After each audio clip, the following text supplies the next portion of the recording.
ನಮಸ್ಕಾರ ಸ್ನೇಹಿತರೆ. ಬೇಸಿಗೆಯ ಬಿಸಿಲಿನಲ್ಲಿ ಒಂದು ತಂಪಾದ ಪಾನೀಯ ಕುಡಿಯಲು ಎಲ್ಲರಿಗೂ ಇಷ್ಟ ತಾನೆ. ಆದರೆ ಎಳನೀರು ಕುಡಿಯೋದು ಒಳ್ಳೆಯದಾ ಅಥವಾ ಕಬ್ಬಿನ ರಸ?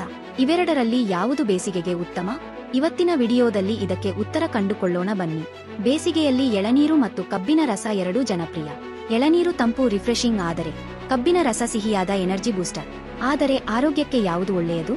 ಇವೆರಡರ ಪೌಷ್ಟಿಕತೆಯನ್ನ ಒಮ್ಮೆ ಪರಿಶೀಲಿಸೋಣ. ಮೊದಲಿಗೆ ಎಳನೀರು. ಇದು ನೈಸರ್ಗಿಕ ಎಲೆಕ್ಟ್ರೋಲೈಟ್ಗಳ ಗಣಿ. ಹೈಡ್ರೇಷನ್. ಎಳನೀರಿನಲ್ಲಿ 95% ನೀರು ಇದೆ. ಇದು ಬೇಸಿಗೆಯಲ್ಲಿ ಡಿಹೈಡ್ರೇಷನ್ ತಡೆಯುತ್ತದೆ. ಕಡಿಮೆ ಕ್ಯಾಲರಿ.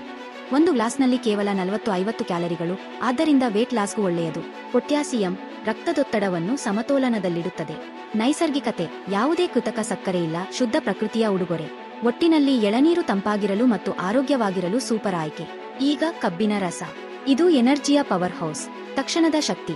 ನೈಸರ್ಗಿಕ ಸಕ್ಕರೆ ಸುಕ್ರೋಸ್ ತಕ್ಷಣ ಎನರ್ಜಿ ಕೊಡುತ್ತದೆ. ಐರನ್ ಮತ್ತು ಖನಿಜಗಳು. ರಕ್ತಹೀನತೆ ತಡೆಯಲು ಸಹಾಯ ಮಾಡುತ್ತದೆ. ಆಂಟಿ ಆಕ್ಸಿಡೆಂಟ್ಗಳು. ದೇಹದ ಒಳಗಿನಿಂದ ಶುದ್ಧೀಕರಣಕ್ಕೆ ಸಹಕಾರಿ. ಸಿಹಿ ರುಚಿ. ಒಂದೇ ಗುಟುಕಿನಲ್ಲಿ ಮೂಡ್ ಲಿಫ್ಟ್. ಆದರೆ ಒಂದು ಎಚ್ಚರಿಕೆ, ಕಬ್ಬಿನ ರಸದಲ್ಲಿ ಸಕ್ಕರೆ ಅಂಶ ಹೆಚ್ಚಿರುತ್ತದೆ.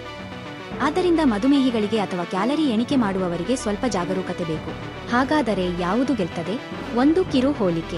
ಹೈಡ್ರೇಷನ್. ಎಳನೀರು ಒಂದು ಕಾರಣ ಕಡಿಮೆ ಸಕ್ಕರೆ, ಹೆಚ್ಚು ಎಲೆಕ್ಟ್ರೋಲೈಟ್ಗಳು. ಎನರ್ಜಿ. ಕಬ್ಬಿನ ರಸ ತಕ್ಷಣದ ಶಕ್ತಿಗೆ ಬೆಸ್ಟ್.